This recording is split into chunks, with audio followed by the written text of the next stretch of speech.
Assalamualaikum warahmatullahi wabarakatuh. Kami dari kelompok 1 akan membahas materi bab keempat, yaitu aspek keuangan internasional. Untuk materi yang pertama adalah lembaga keuangan internasional. Pengertian lembaga keuangan internasional. Lembaga keuangan internasional adalah lembaga yang didirikan untuk menangani masalah-masalah yang bersifat internasional, baik berupa bantuan pinjaman maupun bantuan lainnya. Pemberian bantuan yang dilakukan oleh lembaga keuangan internasional dapat bersifat lunak, artinya dengan suku bunga yang rendah dan jangka waktu pengembalian yang relatif panjang. Kemudian bantuan internasional juga dilakukan dengan tujuan komersial yang biasanya dilakukan oleh lembaga keuangan internasional swasta. Yang pertama ada Bank Dunia. Bank Dunia merupakan lembaga keuangan internasional didirikan dengan tujuan untuk memecahkan masalah-masalah internasional, terutama yang berkaitan dengan masalah moneter dan keuangan lainnya. Kegiatan utamanya pada waktu itu difokuskan untuk membantu proses rekonstruksi bagi negara yang menderita karena Perang Dunia II. Bantuan Bank Dunia selanjutnya dialihkan kepada pemberian bantuan pinjaman dalam rangka membantu negara berkembang menjadi anggota Bank Dunia. Pinjaman yang dibiayai oleh Bank Dunia hanya ditujukan untuk proyek-proyek produktif. Bantuan yang diberikan oleh Bank Dunia dari tahun ke tahun semakin beragam. Hal ini sesuai pula dengan perkembangan negara di dunia. Dewasa ini, jenis bantuan yang dapat dibiayai oleh Bank Dunia mulai dari pembangunan jalan, pembangkit tenaga listrik, pembangunan pelabuhan, telekomunikasi, pembangunan dunia pendidikan, dan bidang-bidang lainnya yang sesuai dengan tujuan Bank Dunia. Sumber dana Bank Dunia diperoleh dari Bank Dunia sendiri, pemerintah asing dan modal swasta. Kemudian dana tersebut dikembalikan kepada negara-negara anggota yang membutuhkannya dengan resiko dibebankan kepada negara yang bersangkutan. Asal mula Bank Dunia adalah dari International Bank for Reconstruction and Development atau disingkat IBRD. IBRD didirikan dalam rangka memecahkan masalah moneter dan masalah keuangan lainnya. Pendirian Bank Dunia ini pada tahun 1945 bersamaan dengan didirikannya International Monetary Fund atau disingkat IMF. Tujuan berdirinya kedua lembaga ini sama, yaitu dalam rangka penyediaan perangkat moneter dan keuangan untuk menuju ke arah kemakmuran dunia. Bank Dunia melakukan kegiatannya pada tahun 1946. Bank Dunia saat ini memiliki dua keanggotaan yang meliputi keanggotaan 1. International Finance Corporation atau kegiatan lembaga ini dalam rangka memberikan bantuan kepada sektor swasta di negara berkembang. Yang kedua, International Development Association atau IDA. Kegiatannya sama dengan IFC, hanya bantuan lebih ditujukan kepada negara yang miskin dan dengan persyaratan pinjaman yang lebih mudah. IDA juga turut mensponsori kegiatan ICSID atau International for the Settlement Investment Development. Kemudian persyaratan untuk menjadi anggota Bank Dunia menjadi anggota IMF dan persyaratan lainnya. International Monetary Fund atau IMF. Kelahiran IMF bersamaan dengan kelahiran Bank Dunia. IMF atau Dana Keuangan Internasional lahir setelah konferensi di Bretton Woods, Amerika Serikat. Saat itu 44 negara hadir berunding untuk mendirikan IMF dan Bank Dunia. Hasil perundingan ini merupakan kompromi antara White Plan dan Keynes Plan sebelumnya.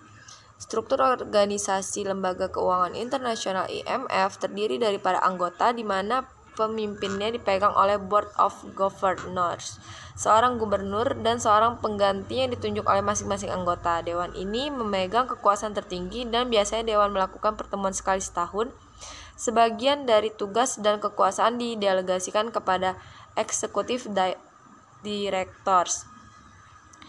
Executive Directors lah yang bertanggung jawab pekerjaan sehari-hari, di mana jumlah sebanyak 12 orang yang dipilih dan diangkat menjadi anggota IMF. Pendirian IMF didasarkan pada beberapa tujuan. Yang pertama, menjadi tempat secara permanen bagi pertemuan-pertemuan dan perundingan untuk mencapai kerjasama internasional dalam bidang keuangan. Yang kedua, membantu memperluas perdagangan internasional yang seimbang di antara para anggotanya dan membantu perekonomian para anggotanya. 3. Berusaha meniadakan competitive depreciation dan mengusahakan tercapainya stable exchange rate. Yang keempat, membantu para anggota yang mengalami kesukaran dalam pinjaman luar negeri agar jangan mengambil tindakan-tindakan yang dapat merugikan negara yang bersangkutan dan negara lainnya. Tujuannya untuk memberikan kepercayaan kepada anggotanya. Yang selanjutnya, mengurangi waktu dan besarnya disequilibrium dalam neraca pembayaran anggota IMF. Bank Pembangunan Asia. Bank Pembangunan Asia dalam rangka memberikan bantuan keuangan kepada negara-negara di Asia. Bank Pembangunan Asia didirikan pada tahun 1966 sebagai rasa solidaritas bangsa-bangsa di Asia yang sangat memerlukan dana bagi pembangunan negaranya. Tujuan pendirian Bank Asia lebih didasarkan dalam rangka kerjasama ekonomi dan pembangunan akibat sulitnya memperoleh bantuan dari negara-negara maju. Tugas Bank Pembangunan Asia adalah berupaya untuk meningkatkan pertumbuhan ekonomi negara-negara benua Asia dan meningkatkan kerjasama yang lebih erat di berbagai bidang dengan sesama anggotanya. Pemberian bantuan kepada anggotanya dapat berupa bantuan keuangan atau bantuan teknik secara berkala atau sesuai kebutuhan. Sumber dana pembangunan Asia sebagian besar dari negara-negara Asia, begitu pula pemimpinnya baik presiden maupun anggota direksi adalah orang Asia. Selain itu, struktur permodalan Bank Pembangunan Asia juga diperoleh dari luar negara Asia. Saat ini anggota Bank Pembangunan Asia tidak hanya negara di kawasan Asia saja, tetapi sudah meliputi negara non-Asia. Kegiatan Bank Pembangunan Asia antara lain memberikan bantuan pinjaman untuk berbagai proyek, baik mata uang lokal maupun mata uang asing, memberikan bantuan teknik berupa penyediaan jasa konsultasi, penyediaan jasa tenaga ahli. Neraca pembayaran internasional adalah suatu catatan sistematis tentang seluruh transaksi ekonomi antara penduduk suatu negara dengan negara lain pada periode waktu tertentu, biasanya 1 tahun. Pengertian penduduk di dalam suatu neraca pembayaran internasional meliputi orang perorangan, badan hukum, dan pemerintah. Sistem pencatatan pada neraca pembayaran yaitu yang pertama debit, bertambahnya kewajiban atau utang penduduk suatu negara untuk melakukan pembayaran terhadap penduduk negara lain. Contoh barang dan jasa yang diterima dari luar negeri, pembayaran bunga dan denda, pemberian hadiah dan uang kepada penduduk negara lain, penduduk yang menabung uang di luar negeri, pembelian valuta asing, investasi jangka panjang atau pendek yang ditanamkan di negara lain. Yang kedua, kredit, bertambahnya hak penduduk suatu negara untuk menerima pembayaran dari penduduk negara lain. Contoh barang dan jasa yang disalurkan ke luar negeri yaitu penerimaan jasa dari negara lain, penerimaan bunga dan dividen, penerimaan hadiah dan uang dari negara lain. Penduduk negara lain yang menabung uang di dalam negeri, penjual valuta asing, investasi jangka panjang atau pendek yang ditanamkan penduduk dari negara lain. Perlu diingat, jika sisi kredit lebih besar dari sisi debit, maka neraca pembayaran mengalami surplus. Sebaliknya, jika sisi debit lebih besar dari sisi kredit, maka neraca pembayaran mengalami defisit. Berikut komponen utama neraca pembayaran internasional yang harus kamu ketahui. Yang pertama, neraca berjalan. Yang kedua, yaitu neraca perdagangan. Neraca perdagangan mencatat transaksi ekspor dan impor di antara dua negara atau lebih. Terdapat 3 kemungkinan yang terjadi pada neraca perdagangan, yaitu surplus, defisit, atau seimbang. Yang kedua, B. Neraca jasa. Neraca jasa mencatat transaksi jasa dari atau kepada negara lain. Transaksi yang dimaksud ke dalam neraca jasa adalah seluruh transaksi ekspor dan impor jasa, seperti tenaga kerja, pengiriman uang, biaya transportasi, biaya asuransi, dan pariwisata. Yang ketiga yaitu neraca transaksi sepihak, transaksi unilater. Neraca unilater yaitu mencatat transaksi sepihak berupa hadiah atau bantuan sosial yang diterima atau diberikan dari atau luar negeri tanpa wajib untuk membayar kembali. 2. Neraca modal, yaitu neraca modal mencatat transaksi penerimaan atau pembayaran sehubungan dengan pinjaman dan penanaman modal, ekspor dan impor modal yang terjadi di antara dua negara atau lebih, baik untuk investasi jangka pendek atau jangka panjang. Jangka panjang atau pendek itu seperti apa sih? Investasi jangka panjang atau pendek misalnya membeli obligasi untuk memperoleh keuntungan. Sedangkan investasi jangka panjang misalnya membeli saham untuk investasi jangka panjang. Selain itu, dalam neraca ini juga dicatat jual beli efek penanaman modal asing, bantuan luar negeri, dan pembayaran utang luar negeri. Neraca moneter.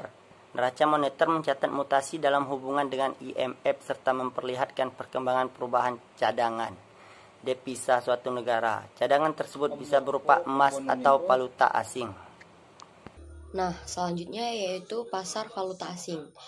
Falas atau valuta asing memiliki sistem dan fungsi tertentu pada dunia bisnis. Dalam dunia bisnis dan ekonomi, tentu sudah tidak asing dengan istilah falas. Nah, falas secara sederhana bisa didefinisikan sebagai mata uang yang digunakan sebagai alat pembayaran pada transaksi perdagangan internasional. Sama seperti mata uang lainnya, falas juga memiliki nilai kurs yang resmi dan tercatat dalam bank sentral. Fungsi falas untuk bisnis yang pertama yaitu sebagai alat tukar dalam transaksi internasional. Transaksi internasional ini tidak terbatas pada transaksi perdagangan barang saja, tetapi juga transaksi antar negara. Yang kedua yaitu alat pembayaran internasional. Falas juga bisa berfungsi sebagai alat pembayaran internasional yang bersifat mirip dengan fungsi pertamanya yaitu sebagai alat tukar. Yang ketiga yaitu alat pengendali kurs. Falas juga bisa digunakan untuk mengendalikan kurs mata uang yang ada dalam suatu negara. Pengendalian kurs atas mata uang ini dilakukan oleh pemerintah pada negara tersebut. Dan yang keempat yaitu sebagai alat memperlancar perdagangan internasional, sebagai sebuah alat pembiayaan yang sah dan diakui seluruh dunia. Falas juga digunakan untuk memperlancar semua transaksi internasional, dapat menggunakannya sebagai alat untuk memperlancar transaksi perdagangan internasional. Sekian materi dari kelompok kami, kurang dan lebihnya kami mohon maaf. Terima kasih. Wassalamualaikum warahmatullahi wabarakatuh.